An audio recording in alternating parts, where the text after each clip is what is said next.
morning, everyone. Welcome to Rotor Talk Live, Season 6, Episode 18. Very special guest, Billy Kyle Marcus, is with me here. Marcus, how are you this evening? Not too bad, Bill. Not too bad. Yeah, happy to be here. Awesome. Yeah, Ron and Billy are going to be joining us here in just a little bit.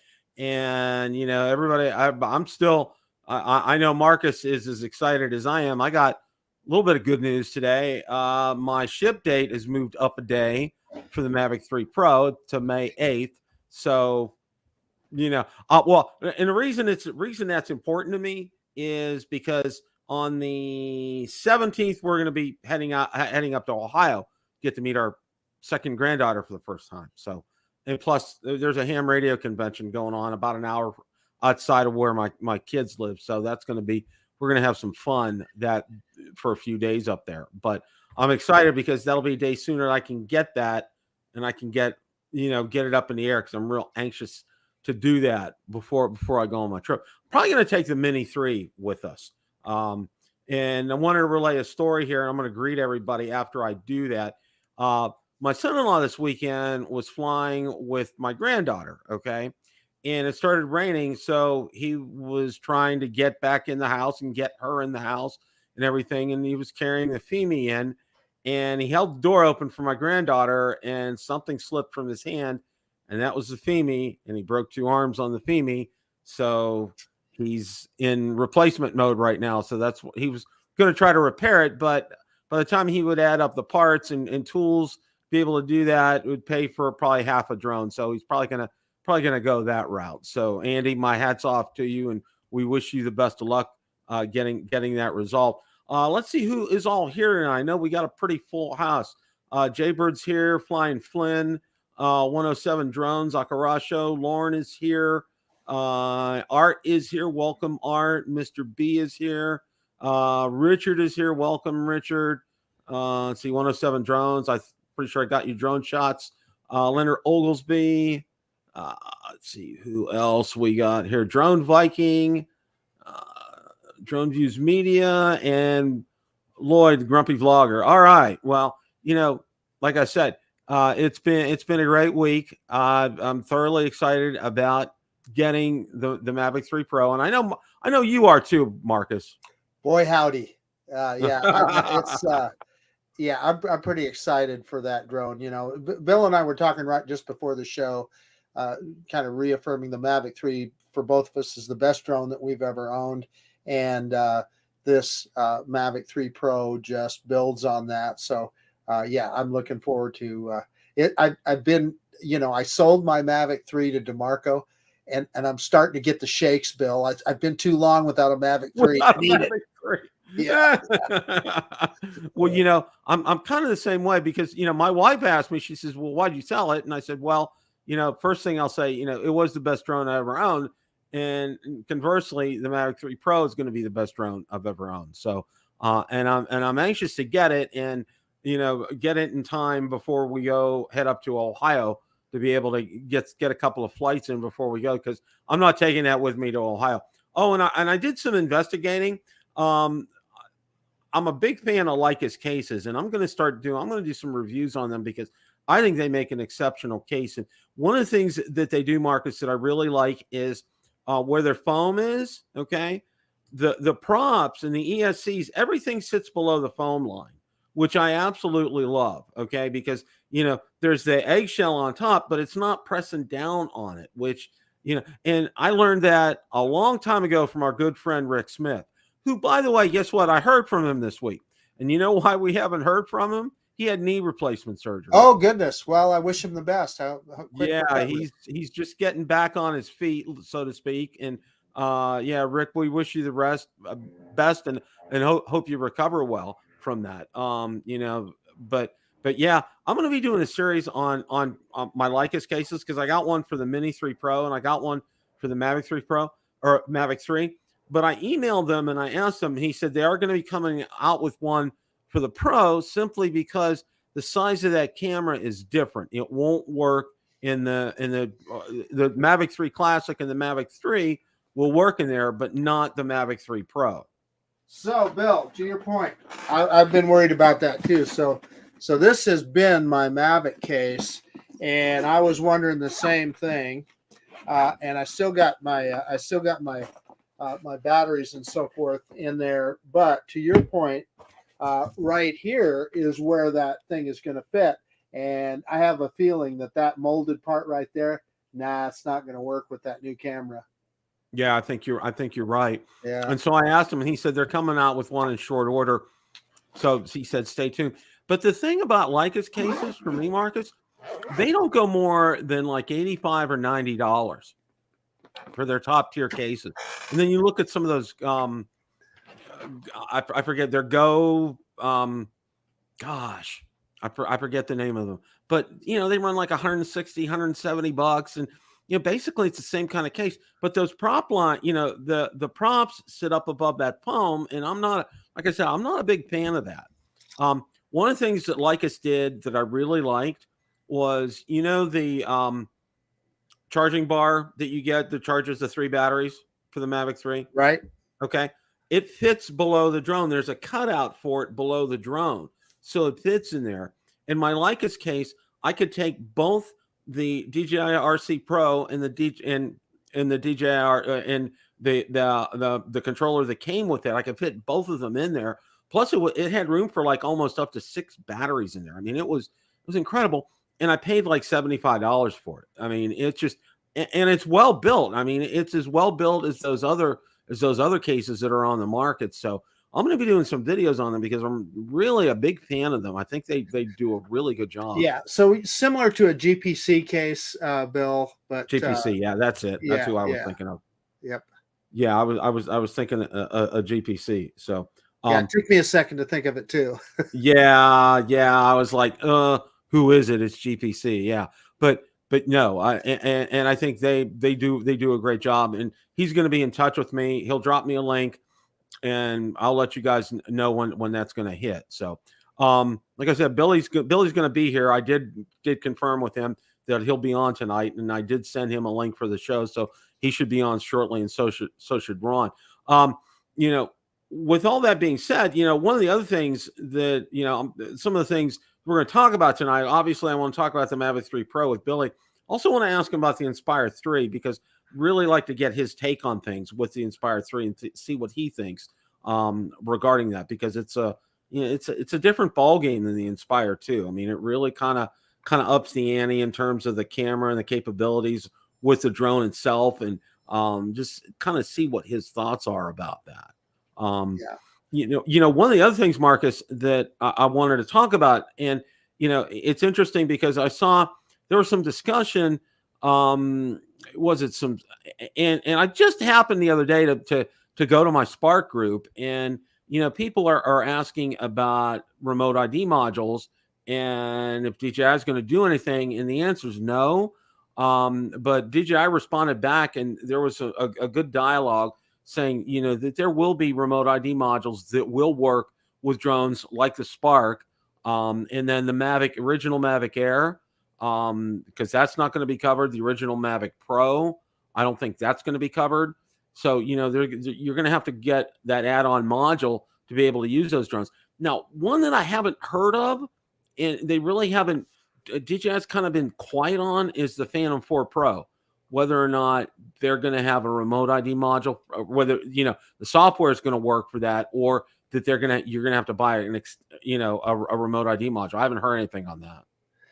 Yeah, you know, I was wondering, Bill, you brought up a good point. So if you're the average guy that's got a little Spark, and what you and I both know about the Spark is it's limited battery, so it's not going to fly very far. I mean, I suppose you could get it way up there, but I doubt very many people do. I'm just wondering how many people that still own that original Spark are going to even give a second thought to remote ID. I'll bet you not very many. I bet you they'll just fly their drone. I mean, I'm not saying that in any kind of a way to say that they should or shouldn't. I'm just thinking, I'll bet you that there's a lot of folks that have that kind of drone. They're just not going to worry about it. Yeah, I agree. I think a lot of people will do that, and you know, it's you know, it really kind of boggles the mind, you know, that here we are, having to do all this, but yet, you know, and I know you guys had on Greg from Pilot Institute, and he's a great guy. I really liked him. Boy, that was one of the best shows you guys had this year, bar none. That he's very knowledgeable about all this. But it still sounds like, you know, not everything is solid on this, you know, and I'm saying probably more from an FAA type of aspect on things. Yeah, I mean, sometimes I think maybe it would have been better for them to grandfather drones into it. In other words, older drones that, you know, like the Spark. You know, they should have just said, well, we're not going to worry about those, because quite frankly, there's going to be less and less of them flying over time. But I don't know. The rules are the rules. So yeah. And we'll see what goes on with that. I know there's a lot of owners. Lloyd is saying in the chat that he's not going to worry about it. Lloyd, I got to say, I don't blame you. Yeah, I really don't, as far as that's concerned. Oh, I know one thing that I wanted to let everybody know while we're waiting for Billy and Ron to join us. I got a DJI mic this week. Okay. Oh, those are good. Yeah, and I am super excited about it. I also got a if you want to call it a mic wand, that the DJI mic will clip on.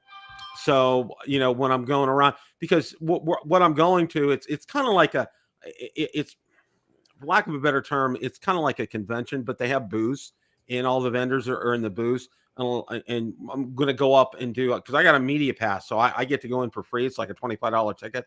Got it for free. I'm going to go around and interview people. And somebody said, one of the other guys suggested, ham radio guys suggested, what about a DJI mic? And I said, you know what? It clicked like a light. I got it.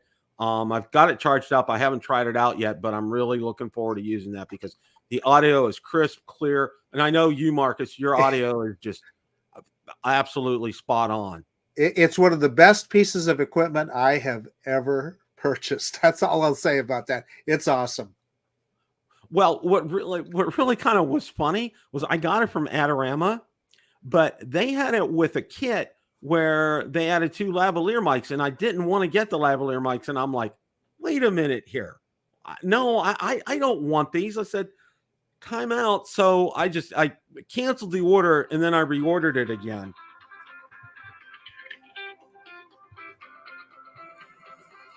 Yep. Hopefully that's good news. Hello?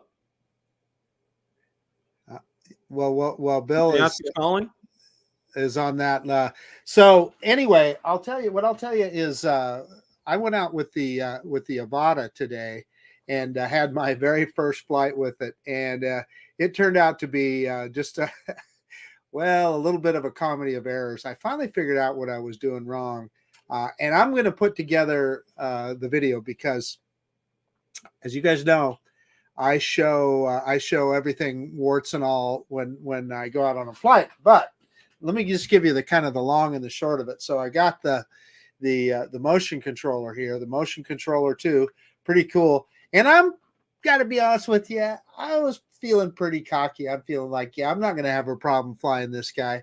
But so what I was trying to do to turn it, I used to play a game called Mech Warrior, and I used to use that joystick, the FT Aviator.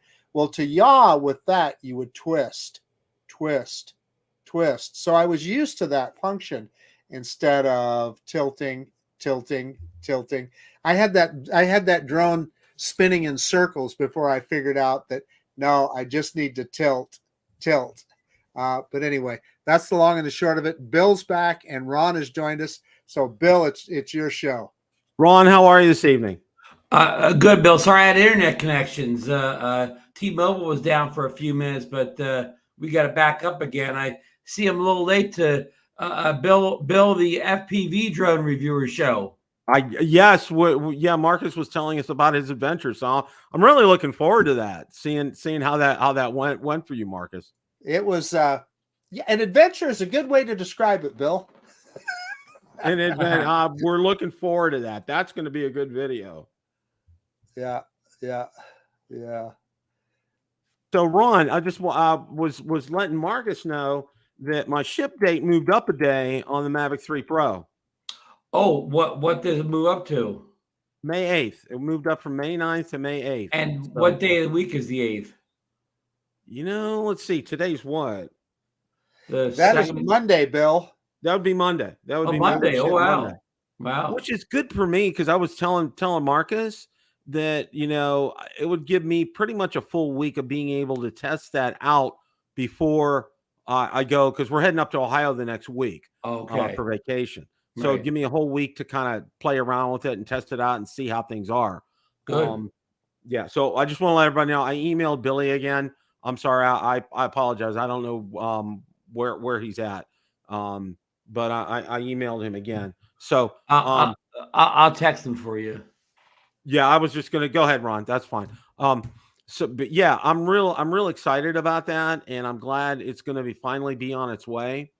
And one of the other things that I don't know if you guys saw this or not, was Autel is coming out with a new drone to compete with the Matrice. They had an announcement about it the other day. No pricing information, but it's official. There was some official literature that they posted out there, and I saw it on Drone XL, and I put it out on Build a Drone Reviewer Facebook group and page. No pricing information availability yet, but it sounds like it's coming out soon. But it's directly going to compete with the Matrice, with the one M30. So, Bill, that is a little bit of a concern for me in the sense that, our friend Ross Langdon in Australia, he got a hold of, I think, both Ron and I the other day, and one of his concerns is that Autel is really pointing their company in that enterprise direction. We've been kind of sensing that for a while now, that they're basically reducing their consumer drones to kind of like very, very low prices, and there's no talk about a Nano +2 or Light +2 or anything like that. And Bill, you and I have guessed that they've been leaning towards enterprise for a while now. Yeah, and that you're exactly you hit the nail on the head with that, Ron. They're kind of like, and I'm going to combine this with what they said recently about within the past 6 months about end of life on some of the early Evos, and kind of accelerating that. So that's kind of disconcerting because, and I think the both of you would agree, being former, Parrot and Oppie owners, that, if they had gone to a second generation of that, it would have been an even better drone. Even with its flaws, I know both of you guys really enjoy having it. Former Parrot and Oppie drone. I still got it sitting back there. Well, Marcus, tell them the truth. You sold your Oppie. That's an Oppie number 2. That is, yeah. That's I not all the review videos. But the point being, Ron, that I was so mad that I didn't have it anymore, and that's when Amazon was still selling a bunch of refurbs, and I got a refurb off of Amazon. And Bill, to the bigger picture here, do you think this is another case where you brought a pair as a good conversation, where somebody like Autel decided to go toe to toe with DJI in the consumer space? They came out with a direct competitor to the Mini series. At that point, it was a Mini 2, but with the Autel Nano Plus series, and then they tried to go head to head with the Air 2S with the Light series of drones, the Light Plus specifically. And do you think the fact that they went head to head and they didn't come out too good, and they're getting out? Oh, here he is! Whoa! Can someone throw rotten eggs at me or tomatoes or whatever they usually do, and they get the thing to yank me off the stage or whatever? Yeah, Billy, you're forgiven. We saw those beautiful photos you were getting out in the suburbs today. I totally lost track of time. I'm actually out here still flying my drone. From the Hyundai. Mike.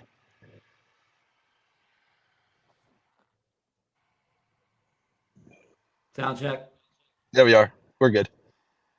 Oh, look at that. Okay. Lets you choose all your devices even on the go. So what'd I miss?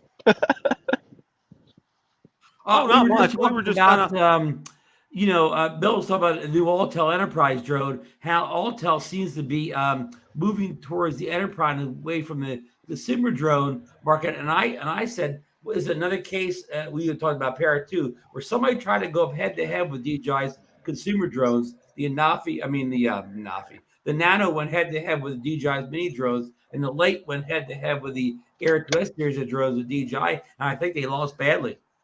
I know it's kind of a shame because you see a lot of these companies going towards the commercial route and not making consumer drones. I mean, look at Skydio too. Like they've been coming out with a lot of new applications and a lot of new drones on their enterprise side, but there's nothing in terms of their consumer side. Like the last drone we got from them was like 2019, Right. Yeah, I mean, it's just like anybody that takes a swing at DJI at the consumer drone level seems to go up and lose. Yep. And basically not lose, Billy, get knocked out. Yeah, and it sucks because they see how much they're charging on the commercial side, like tens of thousands of dollars, and companies are paying it, and they find that to be more lucrative. And you can't blame them. People got to stay in business and make money, right? Yeah. One of the things I wanted to ask you about, Billy, is first of all, have you had a chance to? Have you had your hands on an Inspire 3 or been around one? Just at NAB, I got to see it in person, and it's largely unchanged from the Inspire 2. But the Inspire 3, I think the biggest upgrade is like under the hood, with all the new sensors, the new transmission system. It's really just kind of bringing it to be more of like an up-to-date drone. Yeah, and that's one of the things that I saw too right away was, the form factor, everything. It really looks the same as the 2, but like you said, under the hood, it's really a completely different beast, and especially with that new camera system. Can you believe that since Lightbridge 2, we've had OcuSync, OcuSync 1, OcuSync 2, OcuSync 3? Like we're 4 generations ahead now.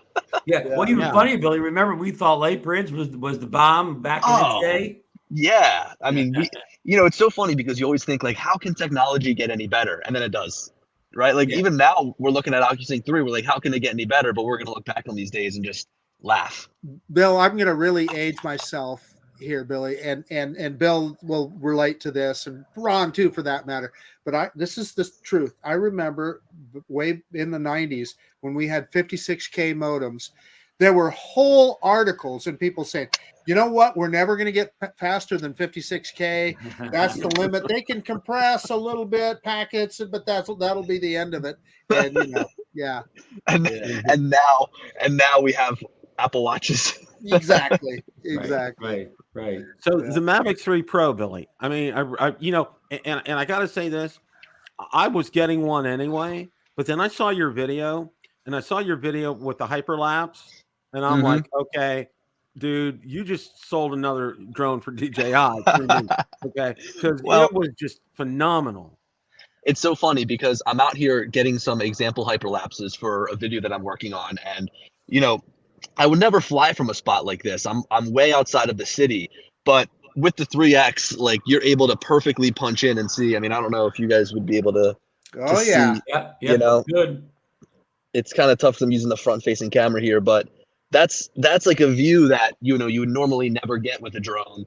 And I'm working on a video right now because it's interesting. It's like you look at all the different drones that have come out for the past however long, right? Whether it be back to the Mini 2 or the Mini 3 or the Mavic 2 or even the original Mavic Pro. And it's like you can kind of just continue to get the same shots over and over again with a slightly better camera, which everybody loves, don't get me wrong. But this is like the first drone that fundamentally changes that shooting experience, Like you now get a completely different view from a drone. And sure, you could have used digital, but I never wanted to use digital because but you also don't get that compression either, right? Bringing the background in. Yeah, it's like it completely changes the entire game. It's like the first drone that's really opened my mind to new opportunities. Bill, you want to put that question up from KC? What was his name? KC Fighting or whatever. We'll read it for Billy. Give Billy the first question.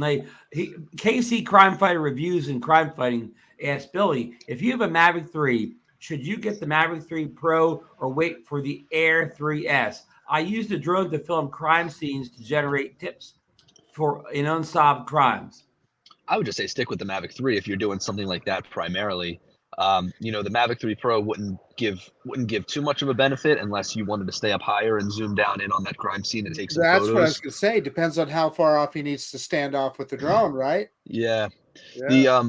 Whenever they come out with an Air 3S, something that you have to realize is like that is DJI's mid-tier drone. And if they come out with an Air 3S, there will be parts about it that, yes, are better than the Mavic 3 because it's newer, but there's also going to be something that makes the Mavic 3 just ever so slightly better that a true professional would really appreciate, like in terms of the camera or something like that. Like they're never going to make an Air 3 better than a Mavic 3, you know? It might have a newer feature, but it, like you said, it won't vertical. Vertical probably. Yeah. Well, one of the things about that, and Billy, and I got to say this, I get more questions each week about, when is DJI going to come out with an Air 3 or an Air 3S? I mean, week in and week out on Twitter, you name it, my groups, everybody's asking me about that. And, and I told them, and they're kind of right because, and another thing, that just happens to be my fastest growing group besides my DJI mini group, because people absolutely love that drone. One of the things is, DJI has filled in, and I look at things from an analytical perspective because that's pretty much what I do for a living. Mm-hmm. And they fill certain slots in terms of price points. Okay. Well, let's say, just take the Air 2S out of the equation. There's a big gap between, let's say, where an Air 2S is and you go up to a Mavic 3. I mean, there's a big gap right there. Yeah. And, that's a real sweet spot. Because right now, I looked out on DJI store, a refurbished Air 2S Flymore combo is $799. That is so cool. Yeah. I mean, why even the drone itself is like below $650, Bill? Yeah, it's crazy awesome. I mean, and that's what I tell people. And it's one of those drones. It's the drone that I regret selling. Okay, the one that I regretted the most selling is that one. It's the one I took to Florida with me. When I went to Florida, I took the Air 2S because it's compact and has all the features. Well, so that's another thing too. Is like if they come out with an Air 3, that's a big, I think. I don't want to say improvement, but it's something that people might prefer over the Mavic 3. Is that it is more portable, right? I mean, at the end of the day, these drones are all portable because they're foldable, but there is a pretty big difference between Air 3 and Mavic 3, even when you consider like battery size, right? Like the batteries are a lot smaller too. So your whole entire kit is a lot smaller. And also if you wanted to invest more into that platform, the batteries are always cheaper. Like the batteries for the Mavic 3 are twice as expensive as the Air, Yeah. That makes sense. And Billy, I agree with Bill. Almost every day I get a message from some of my subscribers, one place or other. When's the Air 3 coming out? A lot of people in the drone space, and I'm in the drone space. I mean, people that watch these live shows, people that are in the Facebook groups, they didn't really want a Mavic 3 Pro. They didn't necessarily need like the Mini 2SE or the new goggles. They all wanted an Air 3. Or if they wanted a new camera, they didn't want an Action 3 or an Action 2. They wanted a Pocket 3. And DJI, are they leaving money on the table by not putting these devices out? You're right. I mean, it's funny because I think that with the Pocket 2, I often wonder what they could do more with the Pocket 2 to make it favorable, to make somebody want to purchase it. I think that like it's Pocket 3 perfect device the way it is. You're right. I know, but what I think would be nice is like a little bit of a larger platform with a larger camera, right? Like something with like a 1-inch sensor or something that's larger, just to kind of maybe appease people that want a little bit more from that camera. But you're right about the Air because like I know that there's something like psychological. It's like a psychological thing where if you have a lineup with 3 different options, Mini, Air, and the Pro in this case, a lot of people gravitate towards that intermediate option. If you look at Apple's lineup with their iPads, they have the iPad, then they have the iPad Air, and then they have the iPad Pro, right? And a lot of people end up gravitating towards the Air because they feel like they need a little bit more than what the lowest end option does, but they feel like, they don't want to spend all the money on the most expensive option. So there is a psychological thing there, and I think the Air plays a really important role in DJI's lineup. I just wonder what that could have, like what would they do to really make it any better than what it is now? Yeah, that's the big question. Yeah. So flight time. Yeah, battery life. Yeah. But then like you nailed it earlier, Bill. Vertical video. Vertical shooting would be really nice. Yeah. And I think another thing that would be nice is what is it called? Is if they keep it at the same relative price point, right? Like maybe push it up a little bit, but even from the get-go, offering that drone at $1,000 was a steal. And the fact that now it's still that expensive, but also is actually potentially, cheaper if you go the refurbished or used route is just incredible. Yeah, I think where the Air series sits is a lot of people start, Billy, with the mini series. A whole bunch of people with Mini 2s, right? And their upgrade path before recently was upgrade to an Air series, right? But now they have to upgrade to, say, a Mavic 3 Classic, and that's too much of a price leap for a lot of people that are flying like a Mini 2 type of drone. They need a step up. They can step up to the Air series, and then when they get over, that's not proficient enough for them, then they can take the next step. But that one step up from a Mini to a Mavic 3 Classic is a little bit too big for a lot of people. I agree, and I think that's how maybe a lot of people might be feeling about Mavic to Inspire, which brings up the whole Phantom thing again. That's a good point. Now that the Inspire 3 is out, the Mavic 3 was, in my opinion, the better buy over the Inspire 2, unless you needed the specific niche features that it offered. But now there's just this huge gap in between Mavic 3 and Inspire 3, and I'd love to see what they could do with the Phantom, like being able to give us a similar camera as the Mavic 3, but beef it up because of the bigger size. Like say, okay, you guys wanted optical zoom, so if you want that true optical zoom on the Micro Four Thirds, well, now you're gonna have to buy the Phantom 5 that has the bigger camera on it. So there's so many ways they can go with any of these drones, really. Billy, one thing that was kind of floored me a little bit, and I don't know if I can get your 2 cents worth on it, is I go out there after I was on, Ron, Marcus, and I think Johnny was on, and when we talked about it after it released, I watched your video, I watched Ken's video, but then I go out there to try to find other videos, and I'm not seeing the usual players out there, so to speak. I know Kelly didn't get one, I know Rick Smith didn't get one, and several others. I mean, iJustine got one, but I'm like, okay, you know what? I don't get my drone news from iJustine. Okay. Yeah. She put a pretty good video out about her vacation to the Maldives. If you haven't seen it. Yeah, it talked about that. I mean, I don't know where I'm trying to go with this is, but I think DJI is kind of pulling the reins back a little bit in terms of their expenses because. I'll go back to the when we met in Brooklyn, for the Mavic 2 release, that was the last time they did an in-person drone release, and they stopped that, because obviously, they're saving themselves a whole lot of money because as you well know, that was a first-class venue. I mean, they spared no expense that day. Okay. Yep. So I'm kind of thinking they're kind of pulling back a little bit in terms of who they're giving the drones to, which I kind of thought, it's just like, I don't understand. I try to figure out DJI. I think I haven't figured out, and then they go and do something I can't figure out. What are you saying, Bill? I'll never stand a chance on getting a demo drone from DJI. Well, if you start fixing yourself up like iJustine. Oh yeah, there you go.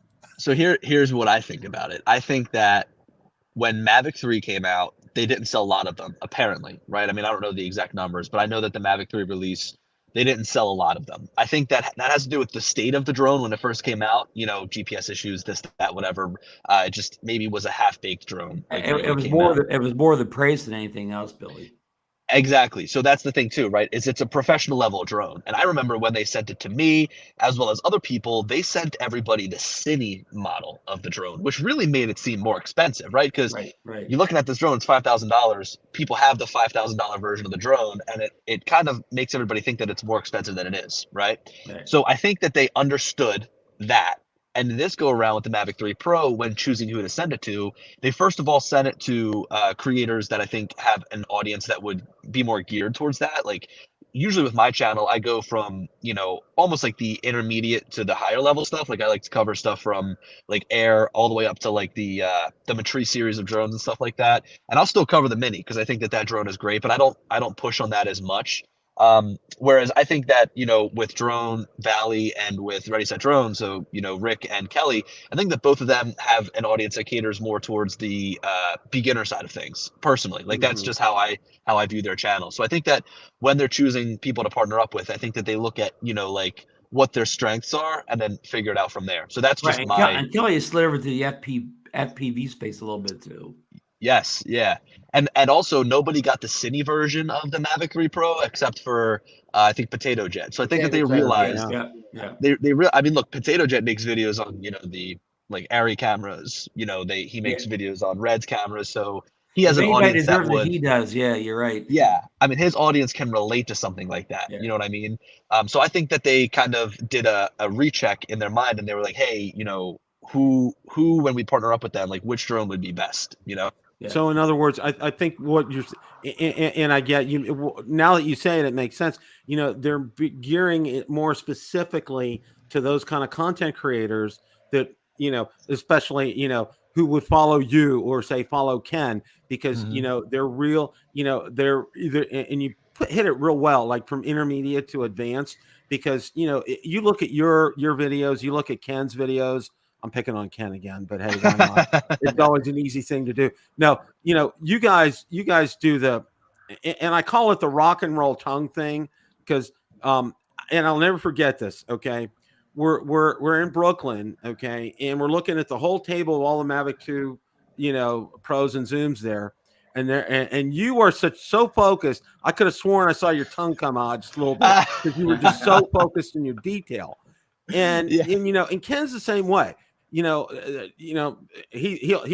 swear, God, no, I'm not built like Billy Kyle, but no, you guys pay so much attention to detail.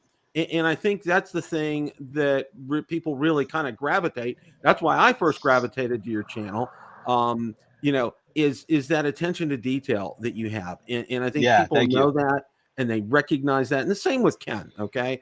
And it makes a difference, because when, your review on the Mavic 3 Pro, I mean, there's no need to watch anybody else's. I mean, I watch Ken's, but I mean, you really covered it all. And then what kind of kicked me at the end, you're like, with those hyperlapses, I'm not real happy with them. And I'm going like, I'm talking to Ron and Marcus. I'm like, what? You're not happy with them? Like, oh my gosh, those are awesome. Well, the compositions were awesome, but I think at the time I wasn't able to capture raw photographs when shooting hyperlapses, and sometimes like the 3x camera wasn't even taking photos to begin with. So working with that beta firmware was a little bit difficult, and even now something I'm dealing with.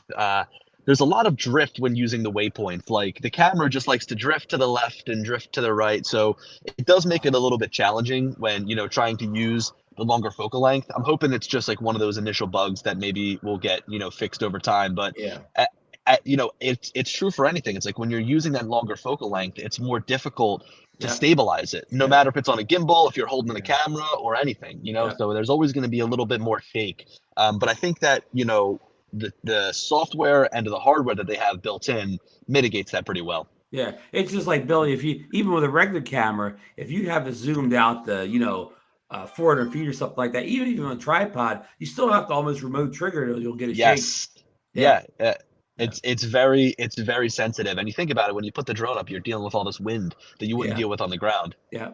Hey, Bill. So you pointed out when on the recent SpaceX launch with the Starship, that hey, there was some drone shots there. Yeah. Do you think that was really a Tesla drone?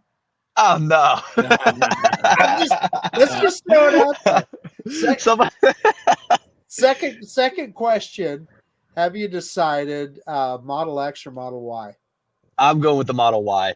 Yeah, so I'm in a nice old rental car right now. It's all like a beat up old Hyundai. But the Model Y is just like, it's smaller, it's sportier, it's like half the price, getting into pricing of it.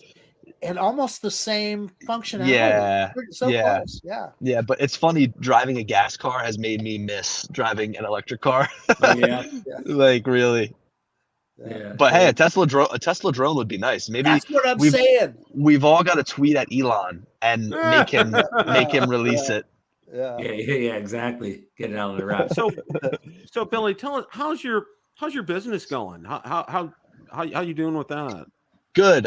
It's primarily turned into a lot of like marketing style content for clients. So basically helping them try to build their social media presence and following through, I would say professionally produced content, yes, but something that's better than they can do with their iPhone. Something that I've found is like if you produce social media content for somebody that's almost like too good, like it looks like an advertisement, people click off. Like they'll swipe through and they like that genuine style content. And that's just something that I've found that works well for my clients. So doing a lot of photography and doing a lot of video. I wish I was doing more drone stuff, but a lot of it has just been like, doing photos for people inside of their office space and stuff like that. So I'm really hoping I can do some more stuff with the drone because that side of things has been lacking a little bit. Well, the weather will pick up soon in our area, so yes, get more opportunities to get out there. Hey, Billy, have you seen Eddie Nunes' latest video, the one he created in the Dominican Republic, where he talks about the Mavic 3 Pro? Hold on one sec. I'm connecting back over to my yeah, because you hit the key, huh? Yeah. Yeah, you went to the car. Yeah. Let me see. Hold on. I think that I can. There we are. Damn technology. There you went again. It's great, but it sucks at the same time, right? I didn't watch his whole video, but I know I sent him some clips to use from the Mavic 3 Pro, and his shots from down there were amazing. I mean, just the colors and everything. They really were. They were exploding off the screen. But Eddie kind of did like a rant that many people have, that he's kind of a little upset with DJI for putting this Mavic 3 Pro out after he spent all the money, the $5,000, getting the Cine. And he kind of feels, what do you say, butt hurt over it. And he made a point then. He said he wished DJI would do like Apple does when they put out the iPhone, say 14. They don't release one model and then 6 months later come out with other. He said they show you their whole lineup at one point, and you choose the one you want, and there's never going to be another iPhone 14.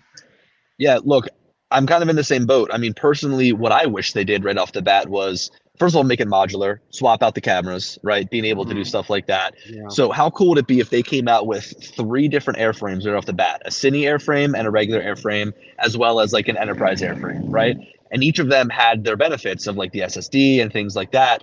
And then you could choose your payload, right? And you could even buy multiple payloads. So like, let's say I'm somebody that wants just the classic camera and maybe the thermal camera. I could buy, both of those cameras and just put them onto my one airframe. I wish they did that. Yeah. Yeah, no, that makes a lot of sense. Yeah, and that's one thing, and I heard, and I've seen some other people like Eddie too, who are saying, well, I just spent all this money on a Mavic 3 Cine, and then now they came out with a classic. Oh, okay, that's just a little below. That's okay. And then they come out with a Pro, and they're scratching your head. It's just like, and I'm going back to, let's go back to the Mavic 2, okay? Because when they came out, they did the Pro and the Zoom right away. I mean, it was either you get a Pro or a Zoom. And as I remember, the Zoom was just a little bit less than the Pro, and you distinctly knew what the features were right away. Okay. And one of the funniest things, and I got to share this from the event. Okay. Valerie's sitting next to me, and she's looking because she knows she's watching Billy, she's watching Rick, she's watching Ken, and everybody's face, instead of looking at the presenter, they're all down. And she said, "What are they doing?" I said, "They're ordering their drones right now."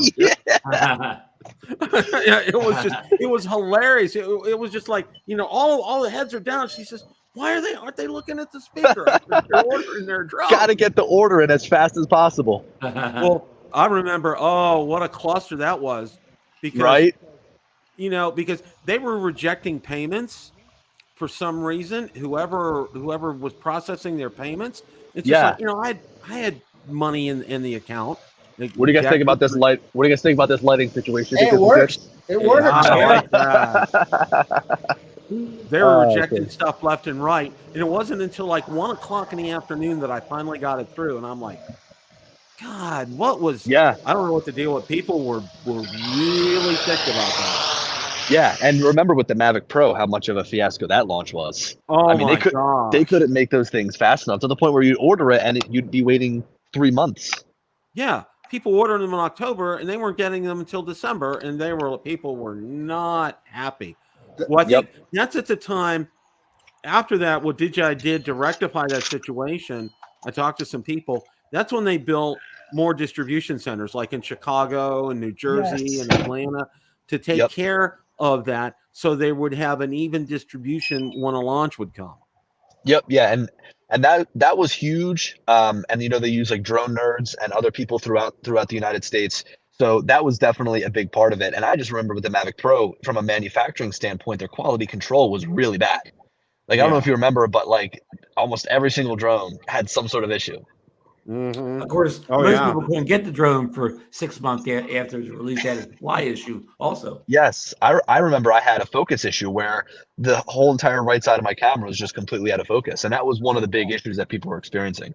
Well, Billy, one of the things that I wanted to ask you too, and I found this real interesting, was we probably remember, it was probably like, I'm going to say a couple of years ago. I'm not exactly sure when, but somebody got and I think it was probably the first Mini when it came out. Somebody got it ahead of time at Best Buy, and I think I even had him on the show, put it out there. But of course, there's no firmware, no app, it won't update, nothing like that. And then now, when you go out for a release, and I find this real interesting, okay, it's always available on DJI's store. But you go on to like places like Best Buy or Adorama or B&H Photo, and it'll say pre-order. And I think what happened, and this is just me, because I went a day early to try to get my Mini, and because it said it was available. And I walked up to the counter at Best Buy, and the manager came to me at the store, and he told me, he said, I can't sell you that drone today. Tomorrow you come in, I can do that. So, the manufacturer, if we sell that drone to you, they'll find out about it. And he said they won't give us that opportunity to sell the drone anymore.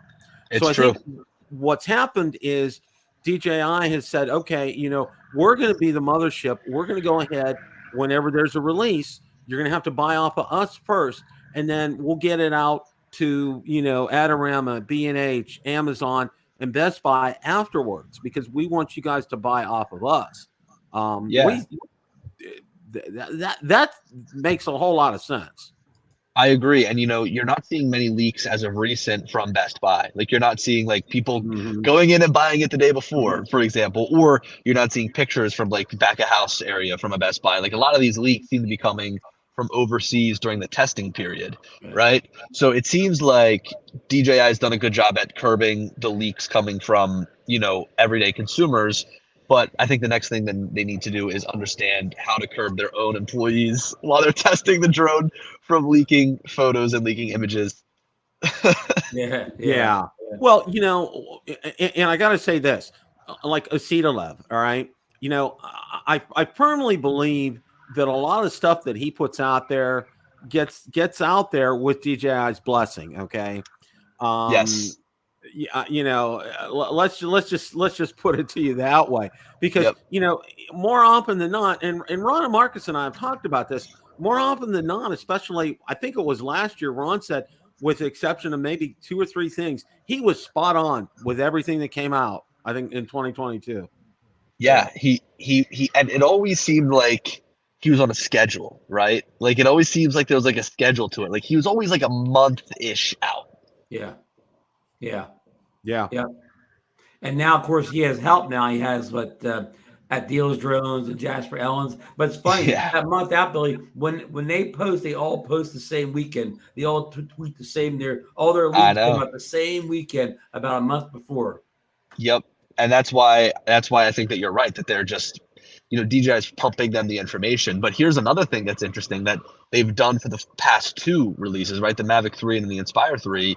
They've shown us what it looks like the day before, basically. I mean, the Inspire 3, the day before the launch, they posted a full-on graphic of it, like the teaser. And the teaser of the Mavic 3 Pro was the camera, So they've become shameless on their own. Well, one of the other things that I heard, too, is, one of the ways you could tell that a drone was coming out was going to the FCC database, because it would be on there, okay? Well, now, and I think our good friend Lauren from up north told us that they're not going to do that anymore. They're going to do like they did with the Spark. And I remember the Spark release what they did was they didn't announce it till that day, till it released that day, and that they're going to do the same right now because that way no information gets out ahead of time.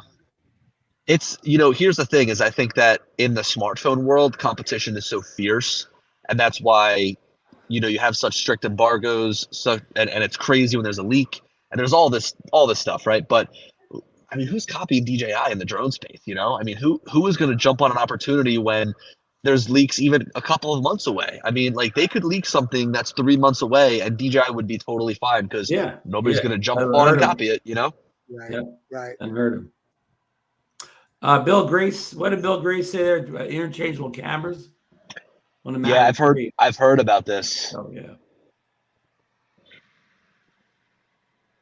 Yeah, that could be. Yeah.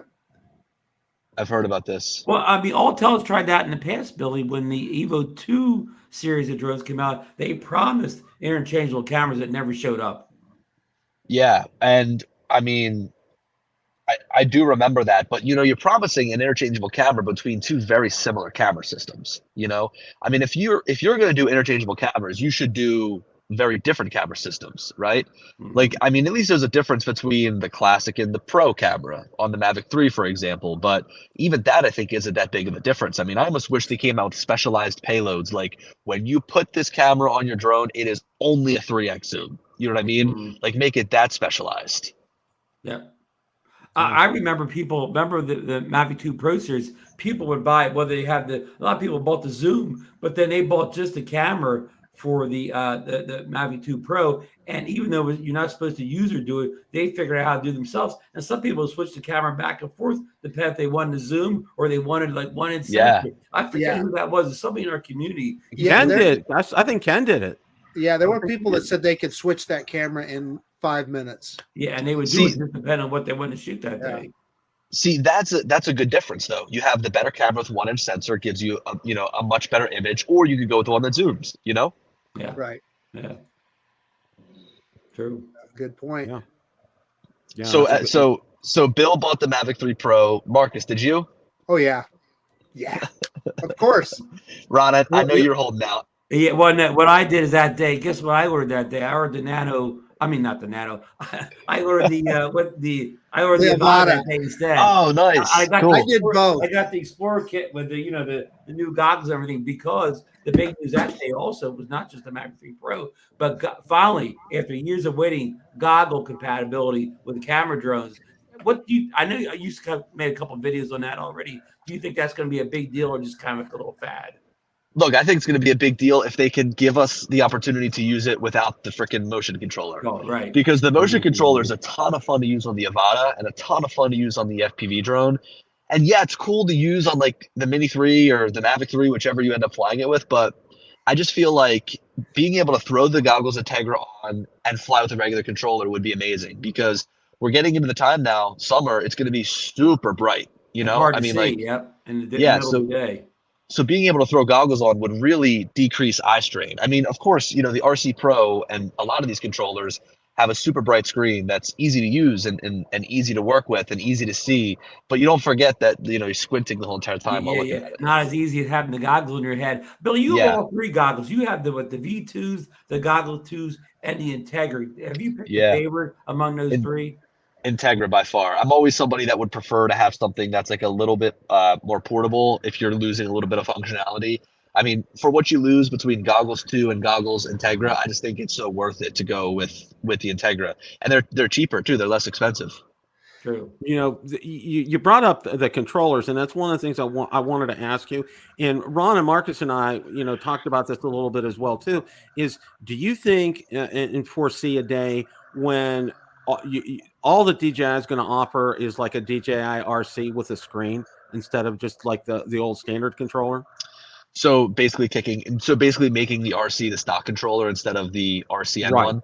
Right. So I could almost see them, instead of going that route, I could see them coming out with a stock controller that has like a little OLED screen on it. So maybe they wouldn't go to like the full screen, but I always thought, I mean, I don't have an RCN one on me, but right at the bottom where they had like the DJI logo at, I felt like they could they could fit like a little strip. It doesn't need to be big. I just need something for telemetry on there. For you know, you want to bring the Mavic 2 Pro controller back. Remember the Mavic Pro, the original Mavic Pro. Yeah. I agree. I love that. Yeah, I vividly remember one time, it was like the second time I ever met Ken Dono. I went down to Florida and was flying with him, and I lost signal with my Mavic 2 Pro. Like the video feed cut out from the drone to my iPhone at the time, and I just flew back to myself using the telemetry. Using I was the like, telemetry. okay, Right. yeah, let me angle myself, and if my distance is going down, I know I'm flying back to myself. Right.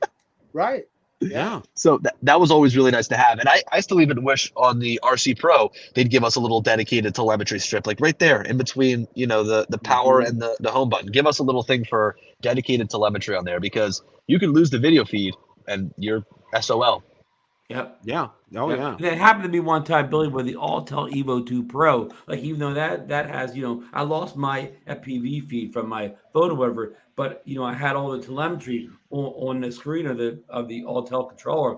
And I, you know, but with that telemetry, I just flew myself right back to it, even though I didn't know where the drone was when I lost my FPV feed. Well, that happened to me with the Hubsan Xeno 2 Plus one time as well.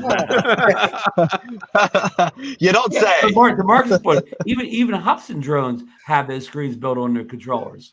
I know. I mean, I think that a little strip would be so helpful, like so helpful. You know, what's funny is I still have I have a couple of RCN ones sitting on the shelf, and I went to go grab one because I needed one for my Air 2S today. I was flying the Air 2S, so I grabbed the RCN one, threw it inside of my bag, and left. And when I went to go turn it on, it was the original RCN one that came out with the Mavic Air 2 that has the white LEDs instead of the green LEDs. Oh, wow. And it totally threw me off. I was like, what is wrong with my remote?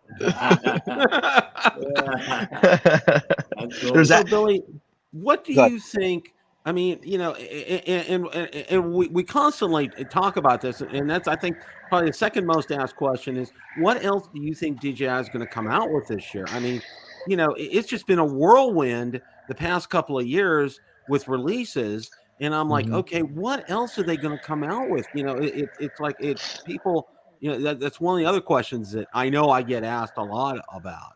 Yeah, I mean, I think you have to gauge kind of like what people are asking for, you know, the most, and also what hasn't been updated recently. So I know that with the Inspire 2, I think that what really gave DJI kind of a kick in the ass to make the Inspire 3 was Air Peak. Like they saw Air Peak, they saw a little bit of competition in the space, and they wanted to squash that. So Inspire 3 was born. Now, Air Peak hasn't been around for all that long, which leads me to believe that DJI can crank out something pretty quickly in terms of engineering it, designing it, and whatnot. So I think that if we look at what's coming, I think Pocket 3 is in need of an update. Pocket 2 is in need of an update with a Pocket 3. I think the Air series is also in need of an update. And I think that what is it? The FPV drone, the original FPV drone, right? You think there will be a second FPV drone? Yeah. I mean, okay. You know, it's hard to tell exactly what they're going to do in the FPV space. You know, I wonder if they go the route of kind of introducing their three drone lineup, whether it's FPV drone at the top and an Avata in the middle, and then like an FPV mini at the bottom, right? I mean, I think they need that 3 drone lineup. So I wonder if they're going to go the route of trying to flesh out their drone lineup first and say, here's the 3 options, and then go the route of upgrading each one kind of as they go down the line. Or are they going to go the route of, you know, getting the technology better to a point where, you know, it's able to trickle down? Because I wonder if they could even make an effective FPV mini at this point. Do you know what I mean? Or do they even say affordably make an FPV mini is the key word? Yes. Yeah. Yep. That, or could the Avata be our beginner drone, right? And then we have FPV drone in the middle. And is there something that we don't even know about that goes on that top better end? One, high end, yeah. Yeah, true, that true. You know, that's made of carbon fiber or whatever it might be. But you know, I think that the FPV drone is due for something new. Primarily because it's their first one, and like they were testing out a lot of technology on that drone. So I think that updating it could do them really well. But also, none of the new peripherals or anything are compatible with it. Like RC Motion 2, not compatible. Goggles 2, not compatible. So it just feels like very old from that sense. That's why I asked you know? if they're going to make another one. It feels like they've kind of left it behind at this point. Yeah, I mean, I think one of the reasons they could have left it behind is because they might have another one in the works. You know, whether that be FPV Drone 2 or something that's brand new that, you know, replaces it basically. Yeah. We talked about this on a lot of shows, Billy, and you were there too at the Florida drone meetup. I mean, did you notice the Avata was the drone? I mean, that drone dominated what you saw at that meetup. Hell, we were tripping over them. I know. I mean, I look at the Avata and I think that that's the first FPV drone they should have released. I think that should have come out first, and then FPV drone, whatever. Yeah. But also, I wonder if the Avata came out first, would it have been as good? Because I think that DJI learned a lot from the FPV drone 1 to make the Avata. Yeah. But like, I just look at it, and while the Avata doesn't have as much power and isn't as fast, I think it overall has a stronger signal. I think that it's more resilient. You can crash it, pick it up, and just keep flying. Yeah. There's a lot to love about that little drone, to the point where I fly more than my FPV drone. I've got 9 batteries for it. I love flying that thing. Did you think the Avata was going to be the hit that it has become? You did? No, I really didn't, because I thought that like within the FPV drone class, Cinewhoops were like super niche. You know what I mean? Yeah. But DJI has really popularized the design. And I think that like once you look at it and you see that it's more durable, and then you watch a couple of videos and you understand that like, hey, this thing is a lot more resilient, people will go with that all day long. Because I, for one, don't want to have to fly a drone that I have to baby and worry about breaking and destroying, which was the FPV drone. Right. And the difference between the two drones is when you see people, of course, flying the FPV drone, or they call it the potato, they're flying real high. But most people you see flying the Avata are flying at 10 feet or lower to the ground. It doesn't. Most people don't fly it that high. Yep. And I think that that's where it excels, because when you try to get it out and you try to get it high in the sky and start ripping, that's when you face a lot of wind and it slows down. So I think that down low to the ground, tight spaces is really where that drone excels. And again, the motion controller is a lot of fun because you can be a little bit more daring, crash it, flip it over, keep flying, And the two seems to be a nice upgrade with the motion series, with that joystick and some of the other custom wheel on the side. Well, real quick, but before you go, Marcus, I mean, I didn't understand why they released that version of the Motion 2 with all those controls, and I was like, all right, it makes sense, right? Like, they're just updating it. But now, once they've made it compatible with Mini 3 Pro and Mavic 3, now it makes more sense. Yeah. Yeah, listen, I'm going to go a little bit different direction. I had my first flight with the Avata today, and I had kind of mixed results. First time I'd ever flown with goggles or with but that aside, it made me think about exactly what you guys were just talking about. Hey, where this drone is happy is lower to the ground. Yeah. Why the F does it need remote ID? I mean, it's just stupid. It's just stupid. It really is. Yeah. Yeah. Do you have the goggles too, or Integra? Integra is the ones that I ordered. Yeah. I talked them all into getting the Explorer combo, Billy, because it was cheaper and yeah. Well, imagine if you had to plug in your phone before every flight, you'd be hating it even more. And you had that pocket, and you had that battery on the cord stick in your pocket as you're flying every single time. Yeah. And Billy, you discovered that if you do need to charge the Integra, you could plug a USB power bank into it and keep going, right? Yeah, I'm pretty sure that you're able to. I mean, I know that that's kind of bringing you back to square one, where like you've got the battery dangling off, Yeah. But that's only after about your 7th or 8th flight that you have to do that. Ron, Bill just told us he's got 9 batteries for that thing. He has 2 goggles Integra. He just switches to the fully charged one halfway through that load. Yeah. With the way that I fly, they go pretty quick. How much flight time are you getting on an Avata battery? Like 7-10 minutes, if that. I'll break if I'm near myself and I'm even at 40%, I'll just land it real quick, throw another battery in, and go. Like now, like with these drones, like they limit your power so quickly. I mean, I remember with my Mavic 2 Pro, I lost it over the water. I drained it down to 0%, and even on 0%, I was able to fly that drone full speed, max power. But now they like limit your power. They slow down the drone, so it's difficult. Good point. Interesting. Well, I want to thank everybody for stopping by, and especially Billy. Thank you so much. Hey, I'm so sorry for being late. It just no worries. Time is when you come down and see Ken, okay, we'll go out to dinner. You're buying, okay? That's all. Yeah, no, good, perfect. We'll just make sure dinner's on me. dinner's on Billy when he comes down our way. So, but no, seriously, thank you so much. We really enjoyed it. You know, we'll get you on again sooner. It's been way too long. I know you're crazy busy, but you know, well, in a few months, you know, we'll revisit this thing and see how things are going here. It's always a pleasure, and I know I speak for Ron and Marcus, but I'll let them finish up too. Guys, go ahead. Yeah, no, it's just always fun being on the show, and thank you for all the knowledge that you throw at us, Billy. It's always good, and I'll be probably bugging you more to learn how to fly that drone thing. I struggled today. Do it, and look, thank you guys for having me on. I mean, I can't wait to hear what you guys think once you get the Mavic 3 Pro and once this gets out there in the wild. One more thing, Billy, I'm going to hit you up to come on the Drone Seekers European show on Sunday afternoon, one of these days too. Yeah, let me know. Even this Sunday, it should be free if you want to. What time is it at? It would be 3 p.m. your time on Sunday. Yeah, cool. Yeah. Let me talk to you. You have anything for Billy? I just want to thank Billy for joining us tonight and everybody in the chat that popped in tonight. That we had a great discussion on Mavic 3 Pro and other drones. And when Billy does get that Inspire with the full frame 8K sensor, I want him to come down and get some shots of Lucy with it. Yes, it's going to be so 8K full frame drone video of Lucy ever. It's going to be so hard to want to use anything else. Maybe we could talk the CEO and letting us fly the Avata indoors too. How cool would that be? Up. Yeah, you got the outdoor and the indoor. Yeah. Has Ken Herron done that before, Ron? Pardon? Ken Herron did that, didn't he? Yeah, but we're going to do it better. Yeah. Okay. Did you see his video of the boardwalk? Oh my God! And he told me he did buy you a slice of pizza down at Preps. Yes. Yeah, we passed by Preps. They were open, but it was so funny. He flew into the store. Yeah. I was like, "Yo, Ken, someone's coming out. Or someone's walking in. You better move."